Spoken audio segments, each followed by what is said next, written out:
Boa noite, sejam todos bem-vindos ao programa A Voz da Comunidade com Tony Bertoldi. Hoje um convidado especial, mas antes eu vou pedir desculpa por causa dos imprevistos do horário, mas vamos ter uma conversa franca. Ele que está no seu terceiro mandato, nascido em 9 de setembro de 82, ele que é pós-graduado em Gestão Pública e Políticas Públicas. Estou recebendo aqui nos estúdios Anderson Prego. Boa noite, obrigado por ter aceito o convite. Boa noite, Tony, é um prazer estar aqui. Quero pedir desculpa, inclusive, porque eu cheguei um pouco atrasado, mas a gente fez questão de vir aqui, trocar uma ideia com você, bater um papo, falar um pouco sobre política, sobre vida, sobre a comunidade, sobre a sociedade. O que vier de pergunta, nós estamos dispostos. É uma conversa franca, Prego. É uma conversa sem pauta, é uma conversa para a gente falar da nossa cidade, da tua história. Eu andei vendo você de Curitiba mesmo, sim, mas eu não posso começar sem tirar uma dúvida. Sim. Anderson Ferreira da Silva. Da onde surgiu o Anderson Prego e por quê? Anderson Prego vem de uma questão da escola, um apelido de escola, e logicamente eu não gostei do apelido, e nessa época, quanto mais você ficava mais nervoso, mais o pessoal chamava. Depois a gente vai acostumando e acabei trazendo isso para a vida política, porque eu, como funcionário de escola, trabalhava no Colégio João Ribeiro de Camargo. Lá eu era o Anderson. No bairro Alto da Cruz eu era o Prego. Então a gente uniu para ser Anderson Prego, que daí conseguia atender os dois públicos. Tá certo. Tá aí a explicação, você que ver. Mas por que Prego? Por que Prego? Tá aí a resposta.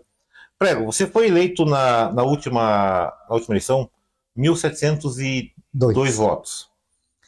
E você subiu muito da penúltima eleição para a última. Eu tenho falado, já falei algumas vezes, inclusive, no podcast, lá na rádio, que não é que eu defendo o Anderson Prego. O trabalho que o Prego faz na Câmara Municipal, você consegue ver um trabalho de representatividade. O Anderson tem, eu vou chamar de Prego, depois o Prego tem 1.033 indicações, desde que você entrou como vereador. Uhum. Queria te perguntar o seguinte, você que está lá como vereador, infelizmente, eu não sei falar nomes, tem vereadores que passam o mês inteiro e não faz uma indicação sequer. O que você entende que a população colombense imagina do representante quando ela vota naquele representante e vê um resultado como o teu? Uhum. Teve um ano que você fez 200 indicações. No último você fez 96, 98. Deu uma estudada. Você tem mais de 56 projetos encaminhados. O Anderson Prego, todo na Câmara Municipal, vendo seus pares, tem o conhecimento do que é colocado em pauta e alguns você vê que a coisa não desenvolve. Você acha que a Câmara Municipal de Colombo ela está encaminhando para uma renovação? Então, o que a gente vê? Primeiro ali que são formas de trabalho, né? Nós temos o cuidado de fazer todos os pedidos que a população traz até a gente, fazer por documento. Sim. Primeiro, por quê? Porque se a gente precisar apresentar esse documento no Ministério Público para dizer que a gente já pediu e aconteceu determinados fatos, ou que a gente já pediu e que não foi acatado, a gente tem essa condição. Sim. Segundo, é para mostrar para a população que um pedido que faz para a gente vai ser realmente encaminhado. Então tem coisas que a gente faz por indicação legislativa, são coisas maiores que o vereador não pode fazer. Uhum. E as outras partes, como roçada, patrolagem, todas essas coisas um pouco mais simples, nós fazemos por ofício. Então nós temos muito ofício também. Por que a gente faz assim? Porque é importante que nós tenhamos essa cobrança da prefeitura, né, e que a gente possa dar o retorno para a população. Então, se é uma patrolagem, a gente sabe que não é função do vereador. Sim. Mas também o vereador é um representante do povo. Se aquela pessoa já pediu para a Secretaria de Obras e não foi acatado, nós vamos fazer pelo nosso gabinete por ofício e vamos atrás de quem é o responsável. Uhum. Né, na Secretaria de Obras, por exemplo, ou na Saúde. Eu ouvi, Prego, teve uma pessoa que faz um trabalho como o nosso e fez uma crítica que, para mim, que venho da política desde o tempo do Max Rosman, não coube. Diz assim, é muita burocracia, muito pedido infundado. É difícil para quem está de fora julgar se aquele pedido que você fez é infundado ou não. Sim. Porque de repente há uma lâmpada na rua tal, talvez para aquela pessoa seja, que besteira que pediram, mas para a pessoa que pediu para você é importante. E essa demanda eu vejo que chega com muita frequência. O que eu percebi lá na Câmara Municipal quando eu ia acompanhar algumas sessões? Existe dentro da Câmara Municipal seu regimento, e eu não vou me lembrar agora a resolução, acho que é 75 de 2005, se não me engano, no artigo 2º, inciso 5º, ou 4º, que fala a respeito da proibição do uso dos celulares. Sim. Eu fiz uma denúncia no meu Facebook um tempo atrás, cheguei a comentar com o Wagner sobre isso. Eu pensei assim, mas é um imponderado, é uma coisa de momentos que foi feito. Quando a Câmara Municipal tem uma lei, tem o seu regimento que ela tem que ser seguido, e o próprio, no caso dos seus pares ali, não cumprem a legislação, você é da Comissão de Constituição e Justiça, sabe? É possível alguma atitude quando o vereador, ele mesmo não cumpre o que a casa prega, que é o não uso celular? Tudo que está no regimento tem que ser respeitado, né? O que tem sobre essa questão do celular é uma interpretação que lá na época, quando eles instituíram... 2004, 2005, né? 2005. Não tinha internet no celular, o celular era só para ligação. E naquela época, os vereadores ficavam na sessão ligando. Uhum. E daí colocou essa proibição. Agora, o celular é um computador, né? Sim. Então, assim, ele sendo um computador, até nas mesas da própria bancada lá tem os computadores também. Então, assim, hoje essa aplicação do uso do celular pode ser questionada, inclusive, né? Mas ali tem outras situações que precisa ser seguido. E aí, para que haja uma orientação ou uma cobrança dos vereadores, é preciso ser protocolado uma denúncia na Câmara ou uma notícia de fato. Então deixa eu te fazer uma pergunta como cidadão colombense agora, tá? Não é como o entrevistador aqui. Se eu tenho a informação, tenho a foto, filmagem de um dos seus pares com fone de ouvido a sessão inteira. Isso não é algo de momento, ele usou a sessão inteira o fone de ouvido. Uhum. Quando eu faço isso, para mim tem duas falhas ali. Primeiro é não cumprir o regimento. Sim. E a segunda é não respeitar o colega que está usando a palavra. Eu vi de uma escola de vida, prego, Sim. que o olho no olho fala mais do que o papel muitas vezes. O olho no olho e a escutativa verdadeira, ela pode significar muito numa votação, numa discussão. E quando eu estou aqui, com licença, você está falando, eu estou aqui. Parece que eu não estou dando bola para o que você está falando. Eu acho assim que, até se você me permitir, eu vou te mandar esse vídeo e essa foto para que possa ser visto dentro da Câmara Municipal. E não estou falando aqui para buscar vereador A ou B. Sim, sim. Apenas para que se sirva de exemplo que o respeito tem que começar pela Casa de Leis, se é ela que faz a lei. Nós temos muitas situações ali que precisam ser mudadas, né? A saída antecipada, o uso exagerado do celular, né? Nesse sentido que você está dizendo. Mas o que a gente pensa? Você traz aqui para nós um elemento interessante. É assim, na Câmara ou no Parlamento, ele é um lugar de debate. Sim. Como que a gente vai debater com alguém se a gente não prestou atenção naquilo que ele falou? E o sinal do respeito também com aquele que está inscrito para falar. Isso. Então, assim, eu desde que entrei, eu tenho o costume de chegar antes e sair depois. E respeitar, inclusive, as opiniões contrárias à minha. Sim. Que muitas vezes... O debate é sadio. Que muitas vezes tem, né? Eu sou o único vereador declarado de esquerda. Então, tudo que for ataque à esquerda é direcionado a mim.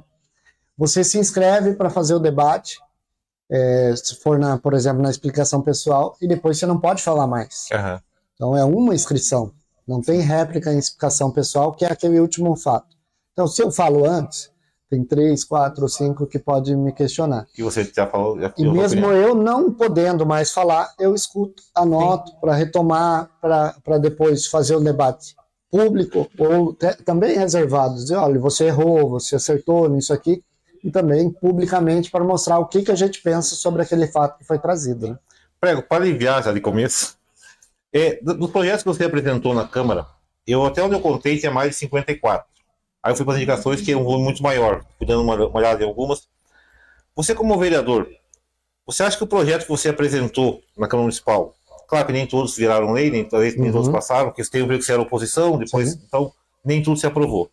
Mas o que você conseguiu aprovar, qual que você falaria para mim, e para o nosso público, aquele que mais te agradou, aquele assim, poxa, esse foi bacana, esse valeu a pena ter lutado? Mais relevante. Então, assim, nós temos vários. Primeiro, assim, que todo projeto que a gente protocola não vem só de nós. Então, vem de um grupo que questiona, uma organização, porque a gente faz assim. A gente não pode falar de uma coisa que a gente não vive. Sim. Então, se um grupo vive essa situação, traz para a gente a demanda, a gente vai avaliar. Se vai ser indicação, vai ser projeto de lei. Mas, assim, concretamente, nós temos a campanha permanente de enfrentamento à violência contra a mulher, que é um projeto muito importante, que foi aprovado, hoje é lei no município, e aí o município agora é obrigado a fazer campanhas de conscientização em todos os equipamentos. É importante que a gente trabalhe na conscientização do combate à violência contra a mulher, já na escola, já no início, na unidade de saúde, no centro de convivência, porque as mulheres são expostas por uma sociedade machista a diversas formas de violência que ela não necessariamente ela vai saber todas. A violência verbal, a violência psicológica, a violência patrimonial. O que a gente conta como violência hoje? A violência física. E não é só isso.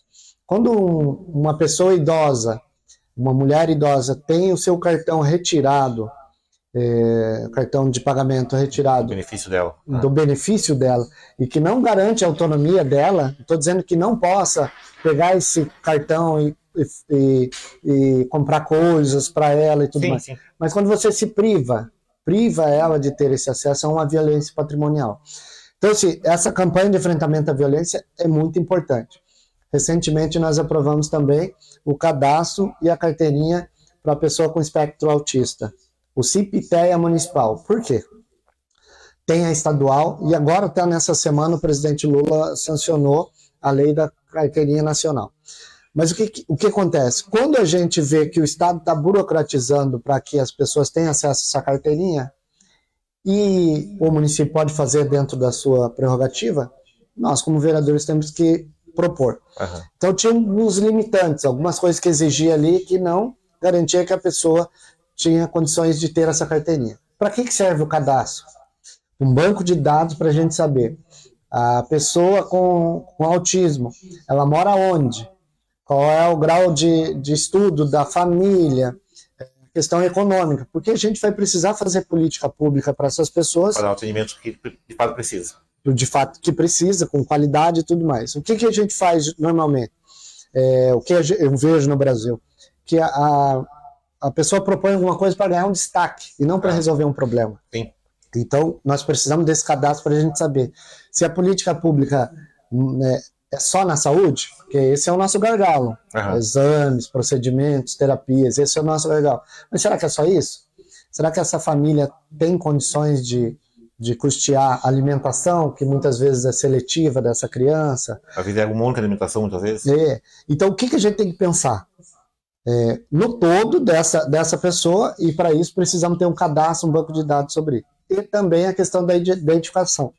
Aconteceu um fato aqui numa unidade de saúde do nosso município, que a pessoa, o funcionário, não estava preparado para o atendimento de uma pessoa autista. O que acontece? Tem hipersensibilidade de algumas pessoas, né? Claro que nós não vamos rotular, tem autistas que é de um jeito, tem que é de outro, né? Então, dentro desse espectro, tem algumas crianças e pessoas que elas têm hipersensibilidade. Então, foi pego lá uma toalha molhada, lá bem fria, com água gelada, e foi colocado embaixo do braço dessa criança. O que aconteceu com essa criança? Ela entrou em crise. Por quê? Porque não é o atendimento adequado para ela. Sim. Então, se ela tivesse com cordão, com a carteirinha identificado, primeiro que ela teria prioridade no atendimento dentro da estratificação, porque a gente sabe que na saúde quem tem prioridade é urgência e emergência. Sim. Mas aí entra idosos, entra pessoa com deficiência. Né? Desculpa te interromper, mas um fato importante que você falou agora, eu acho que o projeto para a pessoa com transtorno espectro autista, ele é fundamental, sabe, para a realidade aqui, atual. O problema é que as pessoas têm que entender que, independente do grau que é esse transtorno, independente de uma pessoa, da necessidade dela real. E eu estou sentindo de verdade, as reclamações que a gente tem recebido, até comentei com você sobre um caso lá no posto da sede, do deboche que a mãe teve que enfrentar o filho passando. Realmente será que não tínhamos começado uma outra forma, a política pública, dentro do serviço público, o servidor público, seja na educação, seja na saúde, seja no social, de como lidar com essa situação? Porque o que acontece? O município cria uma lei. Bacana. A lei tem que ser cumprida. Sim. Né? A princípio é isso que se imagina, que se espera. Mas quando ela vai para a prática, para o dia a dia, aí a coisa não caminha como deveria. Claro, graças a Deus, é uma minoria que não tem esse cuidado, esse tato de... sabe?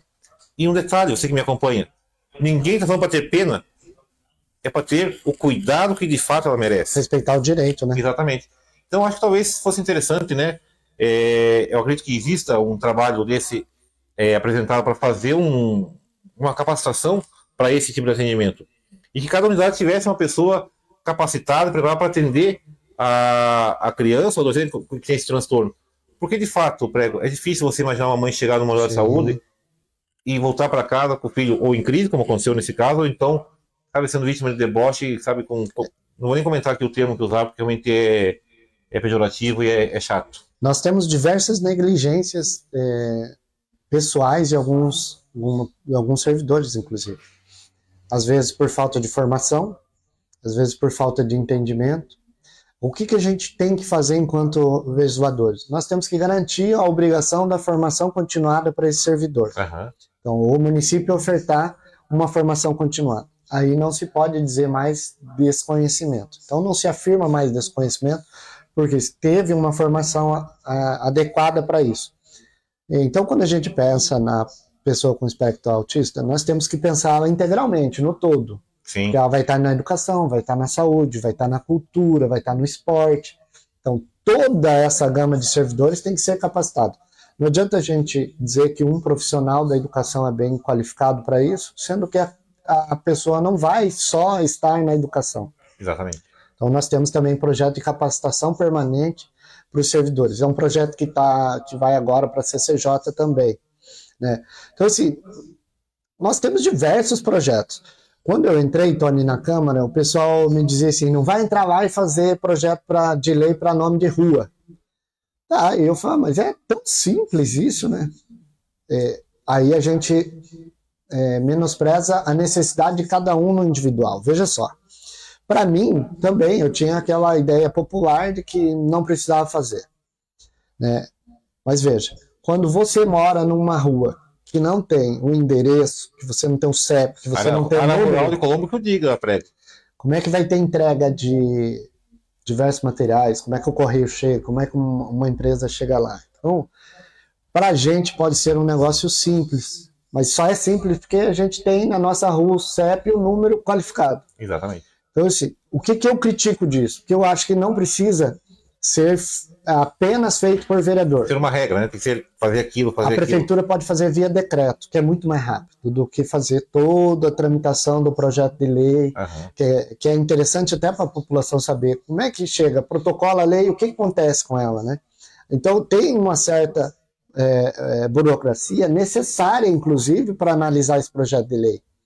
Por exemplo, se você vai dar nome de pessoa, a lei federal não permite que seja de nome de pessoas vivas. Sim. Precisa autorização, precisa ciência da família. Tem uma série de coisas. Você falou um negócio curioso. Eu venho na Câmara Municipal de Colombo, do tempo que trabalhava com o Mário Camargo, foi meu primeiro patrão na política, e depois o vereador Luri, falecido recentemente. Quando você vai falar nome de rua, não sei se ainda hoje, espero que não, de verdade, mas geralmente é para fazer média com alguém. Não, papo sério, desculpa. Mas o nome de rua não é pela importância se da pessoa. É claro que tem que ser provado porque vai dar esse nome, qual a importância dela no município, justificar o porquê. Mas antigamente, bota o nome da falecida avó do meu marido lá na rua tal, para fazer média com com a família, com aquele eleitorado, o vereador apresentava essa proposta. Isso lá naquela época, 2000 e... Não vamos falar de data, né? Faz muito tempo atrás. Então, isso acontecia com muita frequência. Eu acho que hoje, pelo que eu tenho acompanhado, isso é um pouco mais, não vou dizer dificultoso, mas um pouco mais rígido de por que dar o nome da rua. E o que vai levar esse nome, o que fez de importante para o nome, de relevante. Né? Então, eu só acho assim, existem coisas na Câmara Municipal que, para quem está de fora, parece que né, é fácil fazer. É fácil. Mas o trabalho, até chegar lá no botãozinho, assim, não... Tem muito chão, muito debate. O que a gente tem de experiência aí à frente da CCJ? Teve um projeto pedindo para mudar o nome de uma rua, só que isso também é complicado, porque assim, a lei não permite você mudar o nome de rua, se for de pessoas.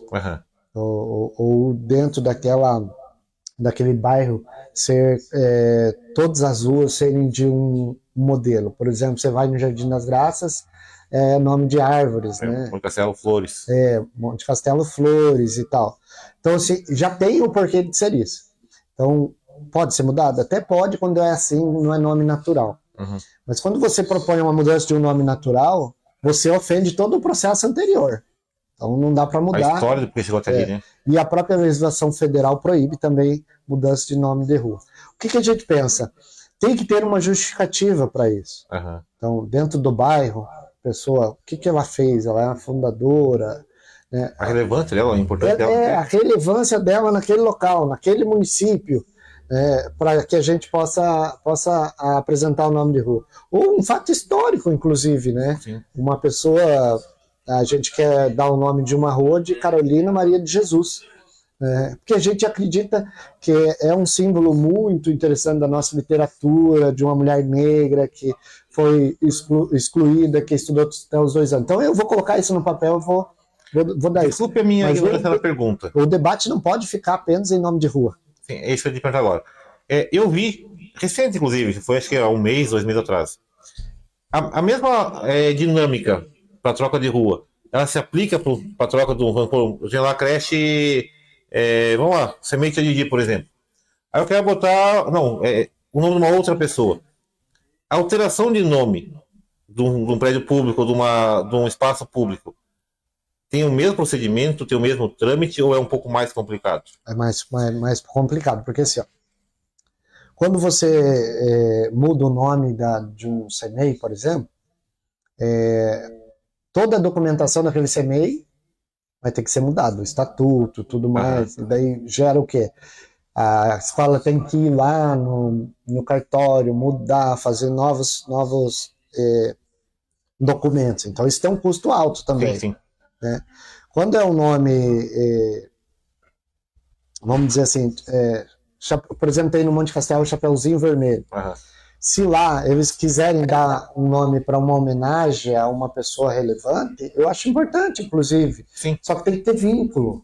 Não adianta a pessoa dar o nome de uma escola de alguém que não tem referência para a escola. Então tem que ter isso, né? Então pode ser uma professora, pode ser uma funcionária da escola, mas tem essa burocracia de documento e financeiro ainda. Eu vou te dar uma sugestão, Prego. Na verdade não é uma sugestão, é um pedido. Não sei se já chegou isso na Câmara Municipal ou não, mas eu acho que pela história em Colombo que se teve, eu acho que o próximo prédio público que será jogado em Colombo tinha que levar o nome de Luri Alberti. Sim. Pela história política do Luri, pelo que ele representou na cidade de Colombo, pelo que ele representou na política dessa cidade, ele merece ser lembrado e ter algo aqui Luri Alberti, saber quem foi o Luri Alberti, e quem trabalhou com ele, mas pessoas próximas também sabem. O coração é maior que ele. Sim. Então é uma pessoa que merece uma homenagem e uma sugestão. Peraí, vamos dar uma passada aqui no chat, ver como é que tá, porque eu não vi até agora nada. A pessoa que não quer ver, né? Eu consigo ver aqui, Vitor, os recados? Sim. Então, vamos lá. Mas pra mim não apareceu aqui ainda. Você pode ver pra mim por que não está aparecendo, Samir? Dime. Vamos ver se ela vai abrir essa mulher. Dime Force. Dime Force? Tá chamando aí? Agora abriu. Primeiro vamos dar uns abraços. Fique à vontade. E depois a gente faz as perguntas, porque eu vou dar uma olhada. Porque tem. Só eu, vamos dizer, Eu não chamei aqui o meu convidado para ser atacado por ninguém. Respeito as opiniões, eu não apago nada no Facebook, prego. Tudo que aqui, depois eu te passo. Se você responder, você responde. Então, vou respeitar todas as perguntas aqui. Vou mandar um abraço para vocês. Depois a gente faz as perguntas que estão aqui. Então, mandar um abraço para Maria Luísa, para o Zé da Bicicleta, para o Marcão do Povo ali do Guaraituba. A área rural forte, uma página forte lá em Colombo. Para o Carlos Kuchel, forte abraço, Carlos. Carlão. Para o Marcos Ribeiro, forte abraço, Marcos. Também mandar um abraço aqui para Bernadette, para o Zé da Bicicleta. O Zé deu uma ideia bacana aqui. Esse também é um cara que merece muito. Se pensar numa homenagem aí, eu acho que seria mais voltado na cultura ao seu Hélio Costa. Sim, o Hélio Costa a gente já até tem uma coisa encaminhada. Esse realmente é uma pessoa que merece também. Parabéns, Zé. Boa lembrança. Até conversei com o neto dele sobre isso. Mandar um abraço também pro Jasso, lá dos Estados Unidos. O Jasso já assiste. Forte abraço, Jasso. Mandar um abraço para a Rosana Souza, Adilson Dimas. Bom, tem uma pergunta aqui, Preco, que eu vou deixar para fazer mais para o final, porque daí vai entrar mais para a parte política, parte eleitoral deste ano. Por que mudaram o nome do Monte Castelo para o São Dimas? Isso perguntaram para o vereador da região e ele não nos respondeu. Você acompanhou, acho que esse processo deve ter passado pela Câmara, deve passar pela Câmara, sempre foi Monte Castelo. E a gente chama Monte Castelo, né, porque cresceu assim, conhece assim é o Monte Castelo. E de repente hoje ele é São Dimas. São Dimas, na verdade, a gente conhece era Bento Farias, aquela região ali que era a Vila Rosa Maria Galvão, e aqui era Vale das Flores, Monte Castelo, e de repente hoje tudo é São Dimas. O que levou essa mudança do nome dos bairros, se juntar tudo São Dimas? Você sabe o que houve? Eu soube que era uma coisa imobiliária, na época que pediram para colocar um nome só, que dificultava o entendimento de venda. Você acompanhou o que Dona Maria perguntou, Maria Luísa perguntou. Esse é um processo que não passou, nem passou pela Câmara. Se foi votado, foi bem antes de eu entrar. Mas o que acontece? Assim, no nosso município ele é dividido por vilas, parques, bairros e regiões. Uhum. Então, o que acontece? Provavelmente sempre foi São Dimas. Todo lugar foi São Dimas. Mas aí o parque é Parque Monte Castelo. Tá?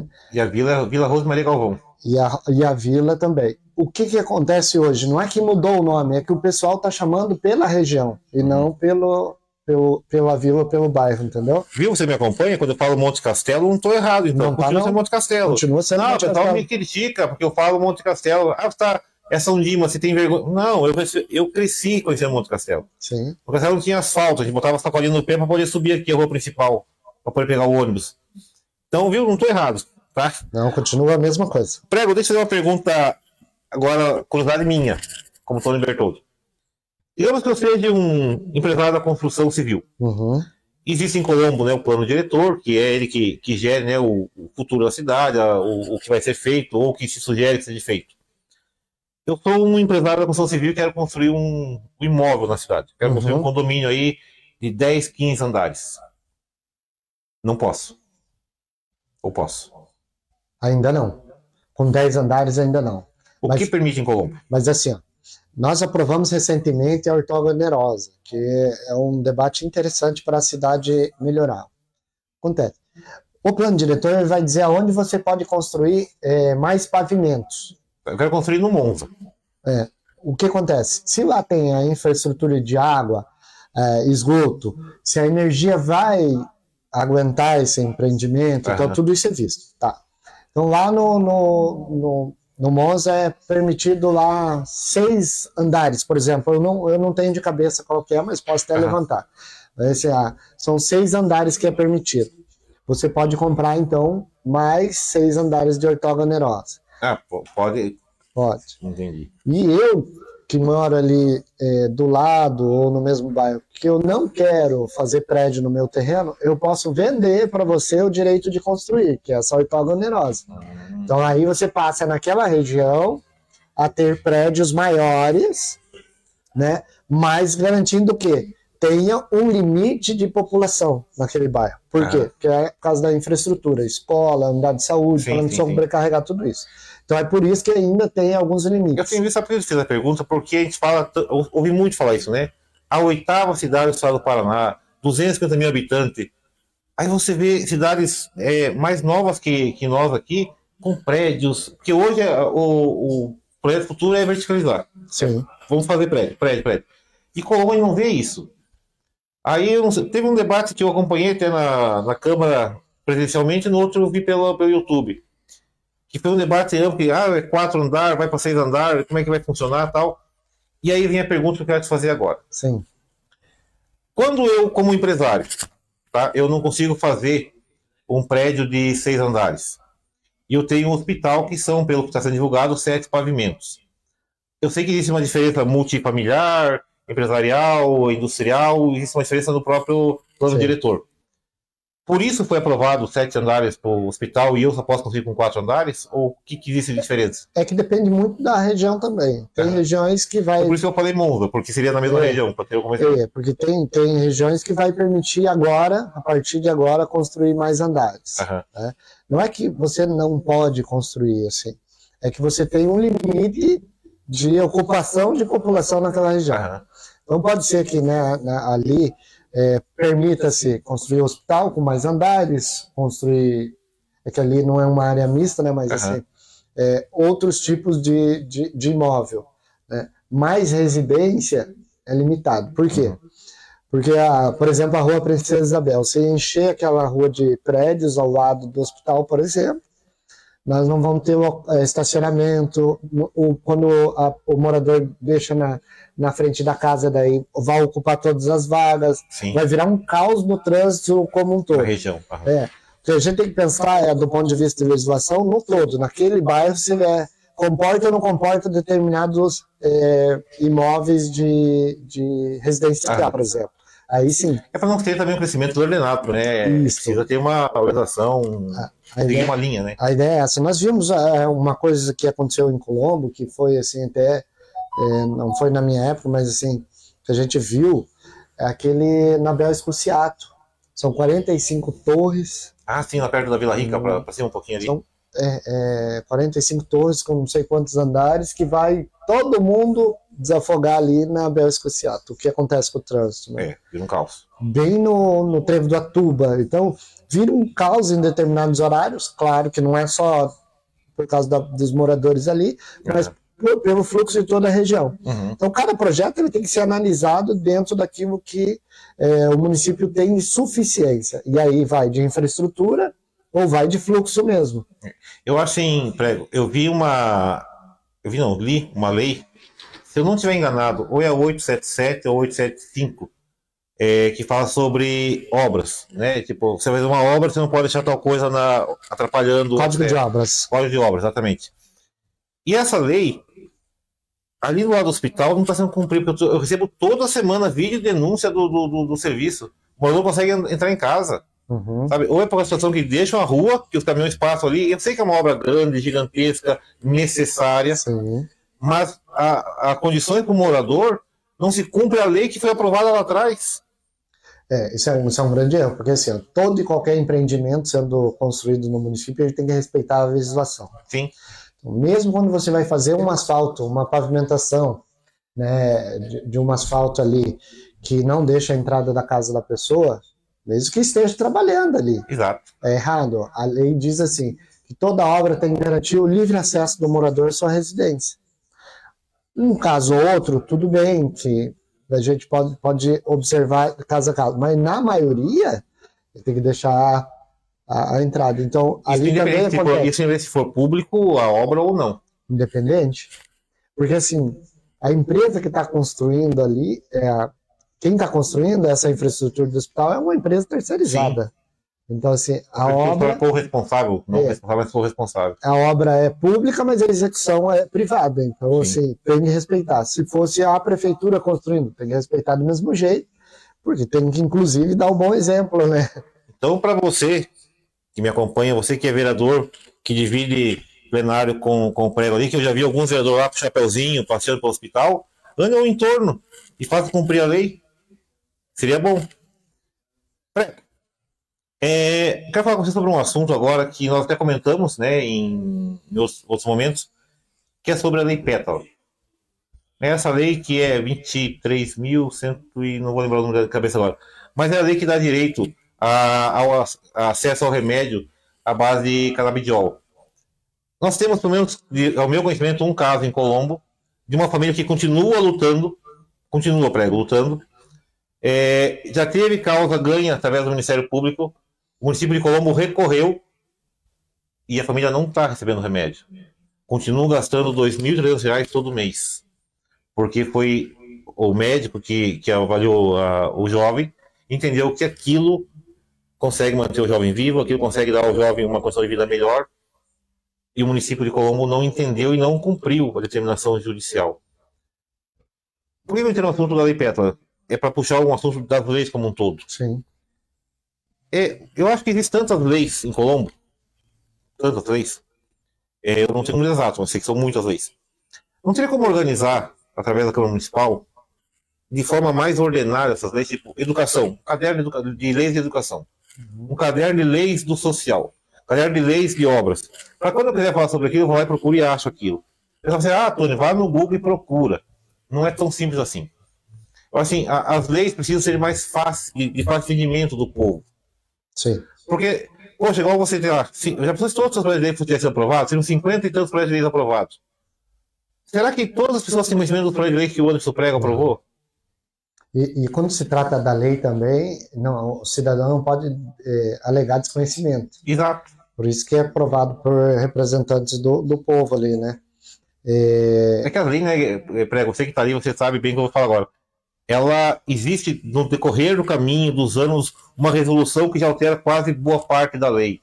A resolução tal substitui a resolução tal. Então, se você não lê tudo, você não entende a lei como um todo. Nós temos ali, até estava olhando aqui no celular, para dar certinho para você. Para você, não, né? Porque você já vai ali, mexe, fusta e acha.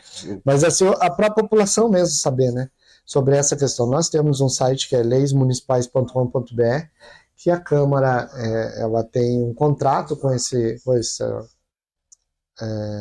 site, e o site já compila todas as nossas legislações. Aí você chega lá e digita a palavra-chave, por exemplo, você vai procurar lá educação, você digita lá da educação e vai dar decretos, resoluções e leis do município que fala sobre a educação. Então você tem que fazer uma pesquisa avançada e colocar certinho, né? Se você vai falar de educação, você pode falar ali a questão de, por exemplo, se tem alguma lei que trata sobre vaga em creches particulares, por exemplo. Então você vai digitar vaga, CMEIs, particular, e já vai dar esse encaminhamento. Porque é uma necessidade importante, não é só para o cidadão. Sim. Nós recebemos algumas questões de legislação, proposta de legislação na Câmara, que inclusive já existe a lei. Então, assim, como é que pode... Eu fiz esse questionamento pelo seguinte, Prego, porque eu acho que é preciso sim uma lei para você fazer o negócio funcionar e organizar, mas tem que ser cumprida. Por exemplo, é pouco divulgado a isenção do IPTU num certo caso. Sim. Né? E as pessoas não sabem desse direito. Poucas pessoas sabem que existe uma lei, um projeto, que é do Bolsa, do Vale Creche. Existe essa lei. Existe. E por que não se divulga? Então, talvez não seja procurado. Mas existe a lei. Existe. Então, quer dizer, eu vejo tantas mães que mandam para nós aqui reclamação de vaga de creche, existe uma lei no município sobre isso. A lei, se eu não me engano, é do Eurico Dino, se eu não estou enganado, lá em 2000 e... A data não é muito comigo. Mas, enfim, existe uma lei que deve ser pesquisada para ver se se enquadra, né? Se todo mundo tem direito, você tem que se enquadrar dentro do que diz a lei. Por isso que eu falei, né? Tem que ler e entender a lei, para que você fale, não, eu tenho direito de conseguir essa vaga, esse vale creche. Ou eu tenho direito a conseguir... 1502 ali, tá? Lei da creche? Ó, 1502, tá vendo? Ó, produção, tá vendo? Ativa. Tá vendo? Tá aprendendo. Então, nessa questão da legislação, inclusive dessa lei em específico, né? Como que ela está sendo organizada aqui no município? Primeiro que abre um edital para credenciamento das escolas. Depois que as escolas se credenciam e é aprovado, passa lá pela procuradoria, eles vão trabalhar então quais são as vagas que irão para essa escola. Né? Então aí vai depender da região e vai depender da fila também, porque você não pode furar a fila da lista de espera. Então é uma série de organizações sobre isso. O que eu defendo é uma educação pública. Sim. O que eu avalio? Que o município teria que ou conveniar com o Estado e com a União mais construções de CMEs, inclusive porque nós vamos precisar avançar para um debate de educação integral, de verdade, né? Não apenas contraturno, nós precisamos de uma educação integral, mas neste momento nós temos visto que nós não temos nem as vagas para todas as crianças, né? A legislação vai dizer que de 0 a 3 tem uma porcentagem, inclusive no Plano Municipal de Educação, da obrigação das crianças em escola. De 4 e 5 anos em diante, é obrigatório estar nos CMEs ou nas escolas. Uhum. Por quê? Tem escolas que podem ter pré-escola também, né? Ensino fundamental, mas pode ter parte do ensino infantil. E o CMEI ali também ter o infantil 1, 2, 3 e pré-escola, né? Que é 4 e 5 anos. Esses são obrigatórios. Então, se alguma família procurar uma vaga para uma criança que tem 4 ou 5 anos, não existe possibilidade de negar essa vaga, né? Não pode dizer que não tem vaga, que não tem isso, tem que garantir a vaga. 0 a 3 anos, nós temos uma dificuldade no município grande, que nós, enquanto Câmara, nós temos que forçar. Mas você tem ideia de quantas crianças nascem por dia no município de Colombo? Não tenho, mas é bastante. Fui na tribuna da Câmara um dia, maternidade, e eu questionei isso. São 10 crianças por dia, naquela época. Por dia. Por dia. Um CMEI, até estava falando esses dias com o Michel, que está aqui acompanhando, falando com ele assim, você imagina que um CMEI ele tem um berçário ou 2 berçários, no máximo, que vai ter 15 crianças. Isso. Então nós teríamos que ter quantos CMEIs sendo construídos? Claro que é uma questão aí que a gente precisa entender, nem todos vão para a escola pública, né, vão para a escola particular. Mas a escola, ela é um ambiente de proteção e socialização da criança. Então tem que estar na escola. Ô, Prego, assim, ao invés de se construir, opinião minha, não sei se isso faz sentido ou não, vários e vários CMEs. Teve um projeto lá do passado, onde é o Kaique, inclusive, hoje. Não sei que tem que ser como Kaique. Aí não sei se fazer uma obra grande para atingir um público maior, tipo, pega lá 4, 5 bairros da região e leva tudo para um CMEI só. Eu acho que de forma estrutural, para se manter, fica mais fácil que se manter vários e vários CMEs. Eu acho que a construção de CMEI vai ser uma coisa eterna. Não vai parar nunca. Mas é preciso que se façam, se pense em estruturas maiores, porque eu pego aqui a do São Dimas Tia Didi, por exemplo, é uma creche que não tem para onde crescer mais. Mas o bairro continua crescendo. Sim. O São Dimas ele vem se desenvolvendo pouco a pouco, e a lista, a fila de espera é grande, como quase em todos os CMEs, mas não tem para onde crescer mais o Tia Didi. Mas tá bom, então tem que construir um outro espaço, Tia Didi. Talvez no futuro tenha que se pensar nisso. Até eu comentei uma vez, foi com o... Não sei se foi com o Sérgio ou se foi com... Mas é um vereador, o Sérgio ou o Valdir, um dos dois. Se não era possível trocar, tipo, tirar o CMEI que estava lá em cima, trazer o projeto e o projeto levar para o CMEI. Não sei como é que funciona a parte legal, porque o projeto é muito maior do que a área que é o CMEI hoje. O que a gente avalia? Primeiro que eu acho que a solução para a educação é a educação pública. Sim. Né? Até você acompanhou o meu debate, sou contrário à venda de escola no Estado. Eu gostei de alguma coisa daquele debate, confesso pra você. Particularmente gostei de algumas coisas que eu ouvi e vi ali. Sim, e é importante para a gente pontuar isso, porque você entregar uma escola com toda a infraestrutura que já tem, que foi um investimento de recursos públicos para uma empresa administrar, nós não podemos conceber. Então, eu acho que a saída, eu acredito que a saída é a educação pública de qualidade. Como que a gente vai fazer isso? Pense, nós temos que parar de ter um município que não planeje as coisas. Uhum. Então, assim, qual é o potencial de crescimento daquela região onde foi instalado o CMEI? Então, nós não podemos deixar que os terrenos em volta desse CMEI, ou atrás ou à frente, sejam ocupados por residências, porque ela está prevendo uma ampliação. Futuramente aquilo pode ser necessário. Exato. Isso tem até na própria legislação, diz que é um direito de preempção. Quando não é do município, ele vai garantir que aquele terreno, quando for vendido, o primeiro que vai ser indicado é para o município. Aí nós teremos uma solução de ampliação a unidade escolar. Por que eu até falo assim, eu sou contra você centralizar a educação num prédio só com muita gente? Uhum. Porque você tira a criança do convívio da comunidade. Por exemplo, quem mora no Monte Castelo vai conviver com as pessoas ali do Monte Castelo ou bairros próximos, então vai ter o direito à convivência adequada, vai estudar próximo da casa da residência, para garantir que ele não passe horas e horas em ônibus, inclusive do transporte escolar público, né?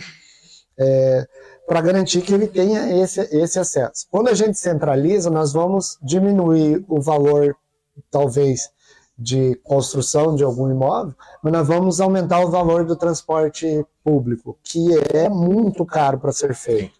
Então, toda criança que mora até depois de 2 quilômetros da sua residência tem direito ao transporte escolar. Isso manda a lei. Então, assim, nós já temos um gasto enorme com transporte escolar.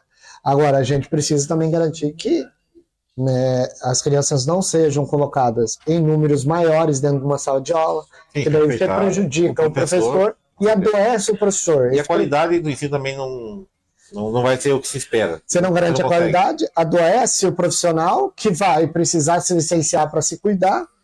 Então é uma conta meio eu te perguntei, não inteligente. Sabe por que eu falei isso para eu dei como eu tenho a sugestão? Quando eu fui secretário em turnos do Paraná, eu ainda encontrei as escolas multisseriadas. Sim. Sabe?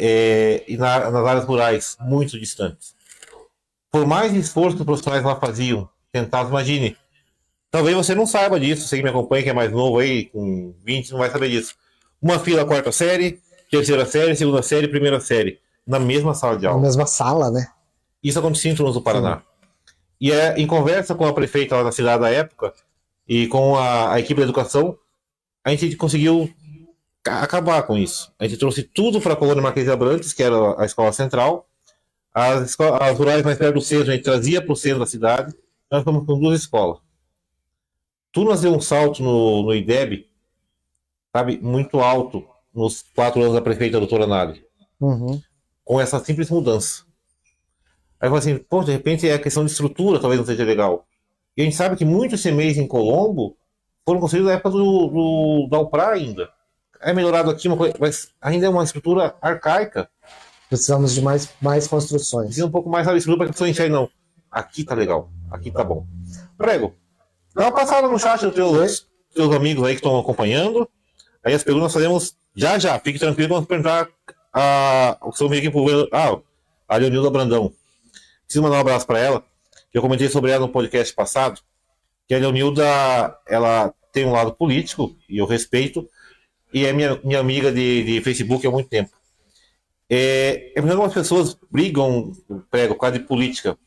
Esquece que por trás de uma defesa partidária, uma defesa de lado, ideologia, existe o ser humano. E a Leonilda tem um coração gigante, sabe? Não tem maldade com ninguém, ela debate política, ela briga política, mas as pessoas brigam com ela porque ela está num lado que não é o lado que aquela pessoa gostaria de estar. Então, Leonilda, forte abraço para você, sabe que aqui o teu amigo não vai discutir nem pode deixar que fale mal de você por causa de política, pode ficar tranquilo. Ela é minha amiga também, muito, muito especial, um grande abraço aí para ela, para a professora Gisélia também, para o professor Adão, que está aí também. Professor Adão, forte abraço. Para o Carlos Kuckel. Também um grande abraço. Aí a gente, quando eu encontro o Carlão, a gente fica horas conversando sobre política. Porque a política ela tem que ser debatida em todos os lugares. Sim. E sem que a tua opinião contrária à minha faça com que nos afastemos, que dê briga. Não, isso não é da política. Isso aí é da politicagem. Nós precisamos debater todos os pontos. A democracia ela dá esse direito, né, Prego, de você respeitar a opinião contrária. Sim. Tem uma ideia, Prego, talvez você não saiba disso que eu vou te falar agora. A primeira campanha política que eu fiz em Colombo foi por causa do PT. Olha que legal. Vilmar Rios. Vilmar Rios Grandes. Eu trabalhava no Uniapa na época, que o Jorge era vivo, o Cacá, o Renato, aliás, os 3 do Uniapa já se foram. E a gente entrou na campanha do Vilmar porque achamos naquele momento que era uma campanha interessante. Acabou não dando certo, não teve o sucesso que esperava. Mas mesmo que eu me envolvi com política na cidade de Colombo, eu ainda era de menor, estava com 16 para 17 anos, e foi na campanha do Vilmar Rios que nós trabalhamos para vereador. Então eu não tenho problema com bandeira de partido. Eu sempre falo para ela que eu só não aceito que venham mentir para mim. Uhum. Você me conheceu ali na Câmara Municipal, sabe como é que eu trabalho, de que forma eu gosto de trabalhar, e assim, para falar a verdade, pode sentar, a gente vai conversar e vamos debater. Não tem problema nenhum. Agora, vim com isso comigo, ou querer preparar assunto comigo, cara, não Aí funciona. não adianta, né? Não funciona. Eu acho também assim que o vereador ele tem que ser bem cobrado, sabe? Sim. Todos. Porque, às vezes a gente tem aquela cultura de que a pessoa diz, eu não votei para ele, não posso cobrar. Pode sim, se está eleito, tem que ser É da cobrado. cidade inteira, né? É da cidade toda. Então, assim, a gente tem que garantir que isso seja feito de uma forma polida, educada, mas tem que ser cobrado. Prestar contas, o vereador tem que prestar contas. Qualquer político deve fazer isso. Nós temos feito uma ação aí nesses últimos 2 anos de mandato, que é uma cobrança dos deputados estaduais do nosso campo partidário, né, do nossa frente partidária, que eles tenham presença aqui, inclusive mandando recurso. Então, nós temos tido bastante recurso vindo aqui, por quê? Porque lá na frente vai ser o debate da eleição geral para deputado. E daí nós vamos de novo pedir voto para quem não atua aqui no município, né? Então, assim, pode ser que nós tenhamos lá na frente uma pessoa qualificada para a gente eleger, inclusive da nossa cidade. Sim. Mas tem muita gente que faz voto aqui e some. Os nossos, que nós temos proximidade, tem trazido bastante ações e nós temos prestado contas em conjunto, sabe? Que eu acho importante isso para a população. Então, o que eu digo assim, o vereador ele é sempre o mais cobrado. Uhum. É o mais próximo. Ele deve ser. E nós não podemos reclamar, dentro daquela questão que eu estou te dizendo. Cobrança educada, polida e tudo mais, é importante, tem que ser cobrado. Sim. Por quê? Porque nós pedimos lá, chega a época da eleição, pede apoio, pede isso, pede aquilo outro, para depois dizer, nossa, eu não quero ter contato com a população, então está no lugar errado. Nós temos que ter cada vez mais contato com a população. E debater todos os temas de forma muito tranquila, estudar, debruçar, se você me convencer, admitir que você me convenceu e a gente se unir. O processo eleitoral ele tem que ter fim. Quem perdeu pode ser oposição, questionar aquilo que está errado, mas nem tudo está errado numa gestão. Sim. Porque nós precisamos pensar nessa questão do município melhorar. Por exemplo, você citou aqui a construção do hospital municipal. Depois sobre isso agora, inclusive, para você. É uma necessidade latente do nosso povo. Sim. Né? O município precisava construir? Não, porque isso é função do Estado, exclusivamente do Estado. O nosso município tem botado 45 milhões nessa construção e o Estado tem botado 20. Então, assim, quem está construindo o hospital é o nosso município. Depois a gente vai ver como é que vai fazer a gestão desse hospital. É outra questão. Mas talvez se lá atrás alguém tivesse construído esse hospital e o outro tivesse terminado, nós teríamos já um hospital aqui. O que não dá é para a gente ter obras de gestão que não são dadas continuidade e que afeta diretamente a população. Vou te dar um grande exemplo. A rodovia da Uva, duplicação da rodovia da Uva. Peraí, independente de quem está na prefeitura, se é amigo, se não é amigo do governador, tem que cobrar. Sim. Se começar, tem que passar da gestão. Se a gente começa aqui uma grande obra aqui que liga os bairros, por exemplo, a grande rua, não deu tempo de um prefeito terminar, e a lei vai determinar isso, que ele tem que deixar o dinheiro para terminar essa obra, mas pode ser que lá precise sofrer uma ampliação. Então, que dê continuidade para que a gente tenha uma cidade melhor, né? Então, mas aí que eu entrar no detalhe. Existe o problema da verdade, da mentira e da falsa verdade. Isso Você também. fala assim, mas a falsa verdade também é mentira. É a falsa verdade que se conta. O que eu estou te falando? Primeiro ponto. Todo mundo fala do Hospital Regional de Colombo. Aí tem lá plantando que é o Hospital de Colombo. O próprio governador falou que é o Hospital Regional, que vai atender a área norte de Colombo. Então, é preciso que se fale a verdade para o povo que o hospital vai estar em Colombo, ok, mas é um hospital regional, que vai servir pelo SUS, que vai ir para uma central de leitos, e ela que vai gerir essas vagas. De repente, eu moro do lado do hospital e não tem vaga para mim ali, vou ter que ir para Campo Largo. Aí do Campo Largo vem para Colombo. Até onde eu sei, eu li do projeto, essa é a verdade. Uhum. Se eu estiver errado, você me corrija. Na verdade, quando se trata de hospital, ele tem uma central de regulação estadual. Uhum. Essa central de regulação vai dizer assim, quem vai para qual local. Mas quando o hospital está no município, o município tem direito, agora eu não vou saber exatamente a porcentagem, mas eu acredito que seja 50% das vagas serem destinadas especificamente para quem está ali. Uhum. E as outras serem reguladas. Então pode ser que venha alguém para Colombo, inclusive de Ponta Grossa, por exemplo. Sim. Né? Só que daí vai determinar o que determina se eu vou para esse hospital, se eu vou para outro. Primeiro é vaga. Se no Hospital de Colombo tem vaga, eu sou morador de Colombo, não tem vaga no Hospital de Colombo, eu tenho que ir para outro hospital, tem que ter atendimento. Exatamente. Da mesma forma lá. O que eu sempre questiono dentro dessa central de regulação é que Curitiba fica com 70% de todas as vagas de central de regulação. Então, assim, ele diz, mas a maioria dos hospitais são de Curitiba. Não. A maioria dos hospitais estão em Curitiba. Exatamente. Porque são, se a gente pegar o Cajuru, não é hospital público, o Mackenzie não é hospital público, o próprio Hospital de Campo Largo não é público, o Trabalhador não é público. Então, faz uma regulação sobre isso. E a região metropolitana fica com 30% dessas vagas. Uhum. Só que a região metropolitana, se somar toda a região metropolitana, tem a mesma quantidade de população de Curitiba. Então, nós temos que dividir de forma populacional. Mas, historicamente, a Curitiba fica com 70% das vagas. Como é que você faz esse debate? Por exemplo, um deputado que atua aqui, né, na Curitiba e região metropolitana, se ele falar que ele vai diminuir o acesso da população de Curitiba, o pessoal não vota mais nele. Sim. E nós, da região metropolitana, nós temos quem de deputados? Nós precisamos ter gente que defenda também as nossas pautas, né? E que esteja disposto a fazer esse enfrentamento da central de regulação. Porque isso não existe em lei. Isso é uma cultura de 70-30. Sim, sim. E nós precisamos ser divididos adequadamente. Isso é importante, Prego, sabe por quê? Para acabar com aquilo que eu falei agora há pouco, da falsa verdade. Sim. De verdade, o importante é que o hospital vai existir. O que não entendo, Prego, e aí uma coisa de fiscalização, e aí uma das funções de vocês como vereadores, você falou aí dos 40 milhões do município, mais 20 do Estado, 42 do município, mais 20 do Estado. Só no plano de transparência da Prefeitura aparece 72 milhões e não 62 milhões. Que tem que ter aumentado também, inclusive o repasse. No entanto, a previsão de entrega já foi jogada lá para dezembro de 20. Isso está no portal da Prefeitura.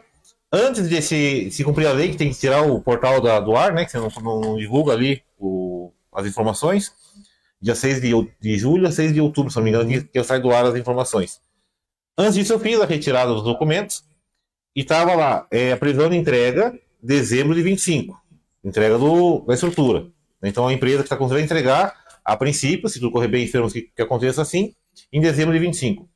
O que me assusta é a porcentagem da obra executada.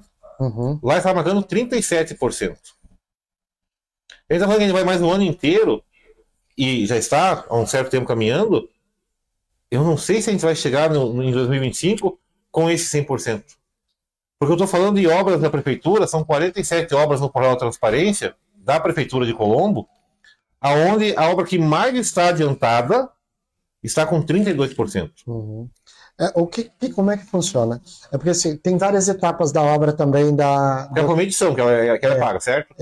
Só recebe se construir. Sim. Mas assim, ela tem várias etapas dentro da própria construção mesmo. Então essa etapa que a gente está vendo é a construção da estrutura, infraestrutura, a edificação. Uhum. Depois nós vamos ter rede lógica, rede de oxigênio. Então, o hospital é N projetos. São N projetos. Mas nessa... Você acredita só um pouquinho? Em Tunas do Paraná, Prego, quando eu cheguei em Tunas, tinha uma obra fantástica, que é o HPP, Hospital de Pequeno Porte de Tunas do Paraná. Vocês sabem que tem um hospital desse em Tunas. Uhum. Até hoje ele não é hospital ainda. E viu, já vim de Tunas faz 14, 16 anos. Uhum. Até hoje não é hospital ainda. Não é fácil fazer um hospital funcionar. Não é fácil. O que eu vejo assim, essa questão do hospital ser construído aqui, para nós é muito importante, por causa dessa porcentagem que eu te falei. Sim. Né? Porque o município também se colocou à frente, forçando o Estado, inclusive, a ter esse hospital aqui. E o Estado também foi muito estratégico, e é importante a gente dizer isso.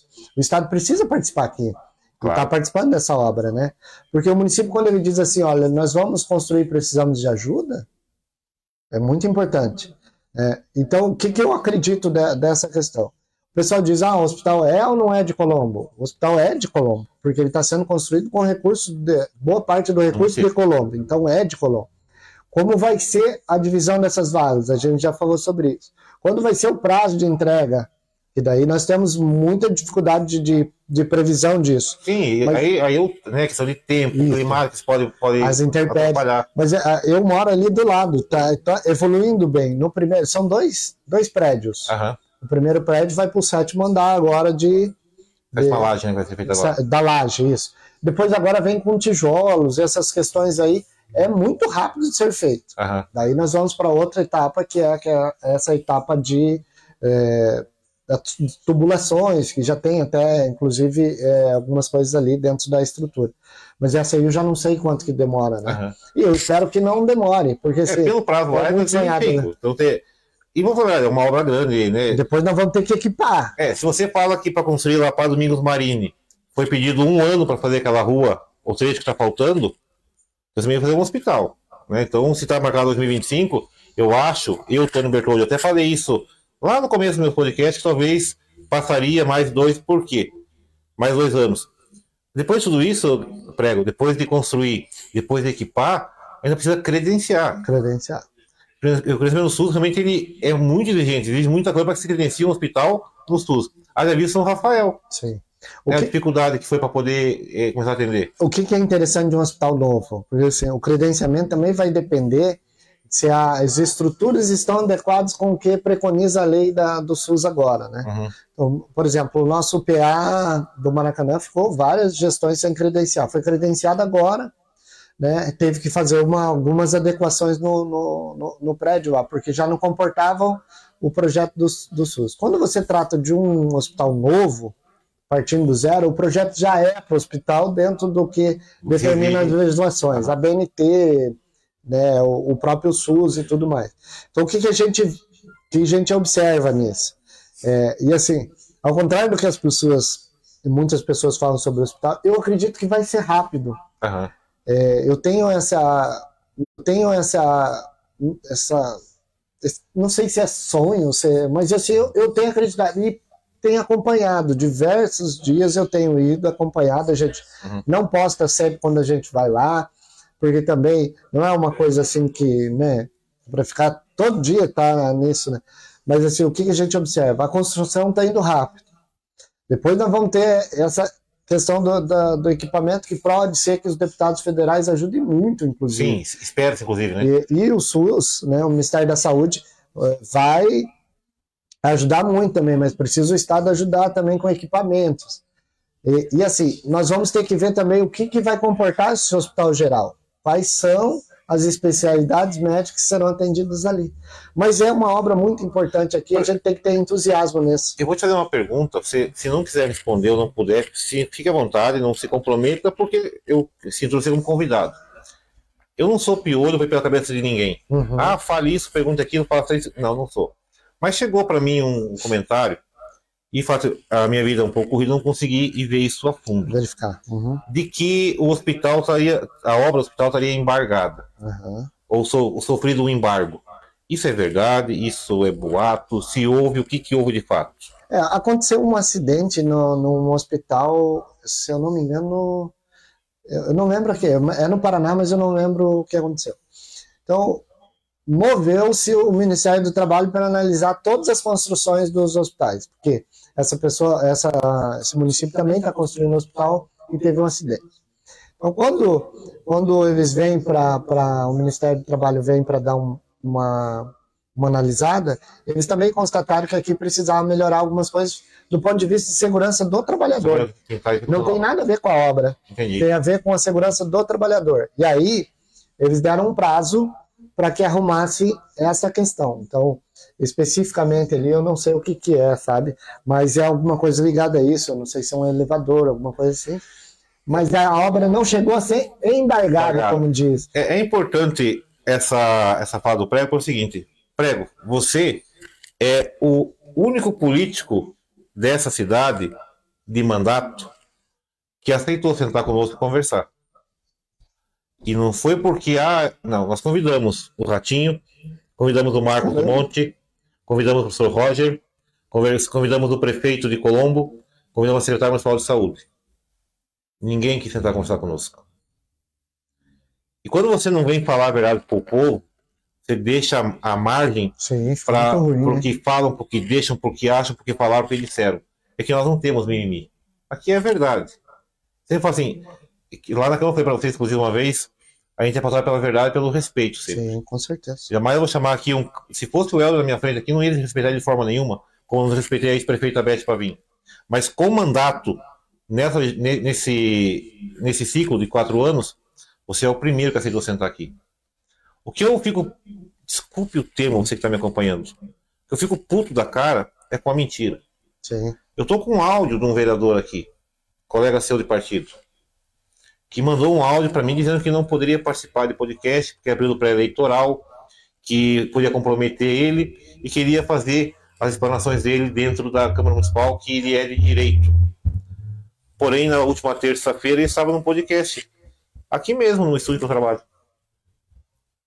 Então, o problema dele não é o podcast, o problema dele é a voz da comunidade. Sim. É sentar conosco e conversar. Entrei nesse assunto por quê, Prego? Não tem como eu chamar um vereador de mandato aqui e não conversar com ele sobre um assunto que dominou as nossas redes sociais por praticamente 3 meses. Uhum. Você sabe que a informação nós fizemos para a Câmara Municipal a respeito da diária dos vereadores. E nesse pedido, que inclusive hoje já está no Ministério Público, a gente até mostrou no dia da sessão lá, da reunião, a gente fez um pedido simples, que era pedir informações sobre as diárias dos vereadores. A Câmara mandou 700 e poucas páginas de documento, que eu li todas elas. E a resposta não foi a contento, pedimos uma nova informação, a Câmara mandou, aí foi para o Ministério Público. Aí o promotor da quinta promotoria que me chamou para conversar, pediu para entender o que eu tinha mais de material, mostrei umas fotos que eu tinha, documentos que eu tinha, daí ele entendeu que era hora de encaminhar para a Câmara Municipal, ele encaminhou para a Câmara Municipal o pedido de explicação. O que acontece, Prego? Eu entendi na conversa com o promotor que a lei da diária falha. Eu entendo que existe uma diária pré-definida, onde o vereador vai lá, pega um cheque, e aí ele vai viajar e faz o uso desse valor, e aí ele não precisa trazer notas fiscais para comprovar o que ele gastou, porque ele recebeu aquele valor de diário. E eu falei aquele dia, Prego, aqui, não estou falando se você comeu 1 x-salada ou 10 x-salada. E o vereador comeu o prêmio dele. Mas não custa você comprovar o que você gastou. Aí a lei é muito falha por quê? Sim. Não está escrito na lei isso, tem que trazer notas fiscais. A lei, a 12.512, não vou lembrar o nome da lei agora, mas dentro da lei municipal, da lei de diárias, ela não determina isso exatamente, que tem que trazer a nota fiscal. Porque se dá o cheque, daí traz o certificado como comprovação que esteve no evento. No entanto, depois de tanta cobrança, teve um memorando, acho que vocês receberam, que foi que me passaram pelo menos uma cópia, que exigir cópias de ata, fotos e tal. Quando eu li no podcast lá na mesa, que foi quando o Samir me expulsou da mesa, que ele disse que eu ia quebrar a mesa, sério, ele me tocou da mesa lá. Ali eu falei e citei o teu nome naquela entrevista, naquela conversa, e falar que eu estava defendendo o Prego. Eu não conhecia nem o Prego pessoalmente. Sim. Até então. Você foi o único que trouxe da tua viagem inúmeras fotos, né, das coisas que você estava conversando, atrás dos recursos, trouxe um resumo do que se tratava. Só faltou, de fato, o relatório circunstanciado e as notas fiscais. Uhum. Mas por que não se diz ali? Mas na lei diz relatório circunstanciado. É possível melhorar essa lei para que isso não volte a acontecer, essa suspeita de, mas será que o vereador de fato viajou? Porque tem colegas seus de parlamento que viajaram 15 vezes nesse ano. 15 vezes. Receberam 15 cheques de diárias. Tem colegas seus de parlamento que, infelizmente, não viajaram. Não viajaram. E eu mostrei isso para o presidente da casa. E mostrei para o promotor. Então, assim, para acabar esse disse-me-disse, sabe, mas será que é verdade? E ninguém tá falando que não tem que viajar, sabe, Prego? Eu acho que todo conhecimento ele é bem-vindo. A gente falou de educação agora há pouco, então todo conhecimento para o vereador, para legislar melhor, para trazer mais recursos, mais conhecimento, para melhorar a sua cidade, eu acho válido. Perfeito. Eu só acho importante a transparência com o dinheiro público. E nessa lei de diária, eu acho que ela está mal feita. Então, o que a gente avalia? Até na época que foi em 2000 e... Eu não vou acertar... Eu tenho aqui. Não vou acertar de primeira, né? A lei... Essa pedido de informação 12.527. Porque assim, ó... De fato, eu não tenho a lei em si aqui da diária. Eu até posso levantar isso para você. Nós tivemos o debate dessa questão das diárias. A lei 14.090. 1490 de 21 de dezembro de 2018. Então foi em 2018. Foi em 2018 mesmo. Isso. Nós fizemos um grande debate, né, sobre essa legislação, justamente por esse prisma. Porque o que a gente avalia? Que, primeiro, se você vai fazer uso do recurso público, você tem que prestar contas. Sim. Princípio. Nós solicitamos, inclusive, para colocar a prestação de contas com notas fiscais. Também não foi aceito. Uhum. Agora eu quero ver Houve esse debate, então, na época. Eu quero levantar ali para você se eu tenho esse documento, para te mandar esse documento sobre isso que a gente debateu ali. Uhum. Sobre, inclusive, do ponto de vista do valor também. E o valor, ele tem que ser um valor para que a pessoa possa ir, né, voltar tranquilamente, sem luxo. Sim. Não precisa de luxo. Não. Esse é o primeiro ponto do ponto de vista do financiamento dessa viagem.